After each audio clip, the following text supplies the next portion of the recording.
सिंधीवाहीत नारी शक्तीचा जागर, रणरागिणींची भव्य दुचाकी रॅली. जागतिक महिला दिनाचे औचित्य साधून सिंधीवाही शहरात महिला सक्षमीकरणाचे अभूतपूर्व दर्शन घडले.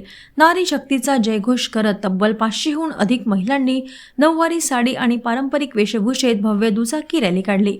या उपक्रमाने संपूर्ण सिंधीवाही लोणवाही परिसर चैतन्याने न्हाऊन निघाला होता. महिलांचे सामाजिक, आर्थिक आणि राजकीय योगदान अधोरेखित करणे तसेच समानता, सुरक्षित कार्यस्थळ आणि शिक्षण या विषयावर जनजागृती करण्याच्या उद्देशाने या रॅलीचे आयोजन करण्यात आले होते.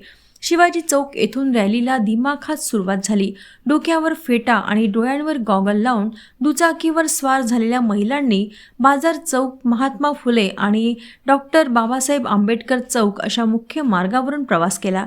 या प्रसंगी पोलीस निरीक्षक कांचन पांडे व सहाय्यक पोलीस निरीक्षक राणी भोंडवे यांच्या उपस्थितीने महिलांचा उत्साह द्विगुणित झाला. महिला केवळ घरापुरत्या मर्यादित नसून त्या प्रत्येक क्षेत्रात खांद्याला खांदा लावून समर्थपणे उभ्या आहेत, हाच ठाम संदेश या रॅलीद्वारे देण्यात आला. संपूर्ण शहरात या धाडसी उपक्रमाचे कौतुक होत आहे.